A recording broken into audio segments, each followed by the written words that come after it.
Napakaganda ng rebound.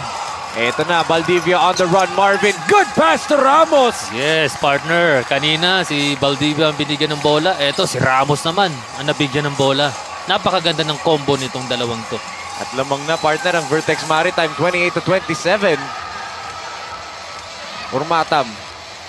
They kick it over to Anunueva. Natapik yung pasa. Ayun, napakaganda ng play, partner. Nahabol nga lang dun ni Abakahin. Ramos to Valdivia and Marvin with an easy layup. Good run. Kapapasok lang, binigyan kaagad ng bola. At ayun nga, magandang warm-up para kay Valdivia to.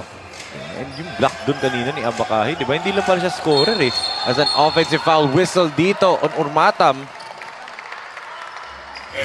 Di naman sinagliga siya 40 and above, di ba? Dito sa Lakas 40, hindi pwedeng pa relax-relax lang. Dahil ito ay palakasan sa lakas. Oo.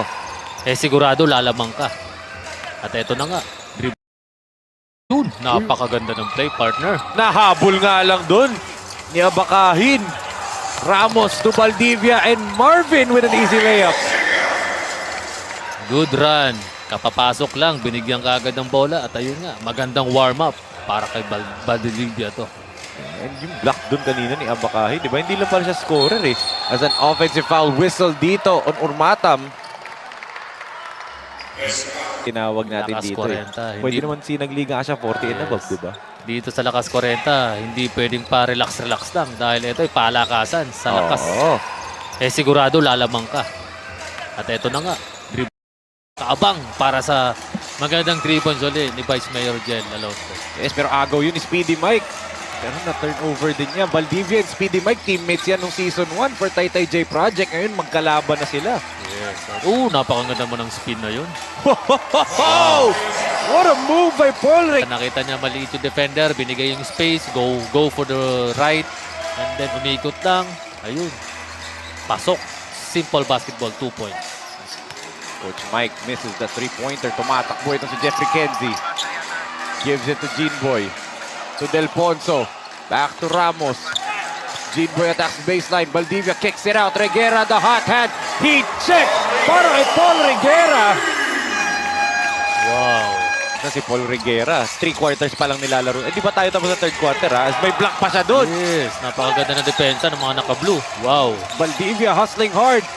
Naagaw na rin finally ni Marvin. Valdivia gives it to Ramos, drops it off to Reguera. West 23 points. So partner, nababasa ko dito sa Vertex ha. Maganda ang tinatakbo nila ngayon. Meron silang sistema na alam nila kung kanino pupunta yung bola. At hindi na masyado silang nararatel. Tama. Napakaganda ng big adjustment nila. Nakatulong yung mga talo nila at sana ito samantalahin nila itong paglalaro nila para makuha nila yung panalo ngayong gabi. At yun na nga, give and go. Napakasimple. Ganda. Ikita mo yun yung tira na yun ni Ramos, di ba? And ito na yan. The more that they do this, the more that they clamp down on defense at yung ganda ng takbo ng opensa nila, maya mapapasok na inaantay mo player. Yes. Ako, napasok na kanina favorite player ko eh, si Boss Eric eh. Wow. Ako, ang favorite ko, naipasok na rin at naka 3 points na ng marami. At sana ibalik si Vice Jel Alonte. Yes. Ako, favorite ko rin yung si Vice Jel eh. Makabait na tao. Yes. But siyempre may rason din ako ba't si Boss Eric favorite ko. Kapamilya ko na yun eh. Kaya Kapamilya na. Kasi Wow. Ayun. napangasawa ng pinsan. ni Ramos.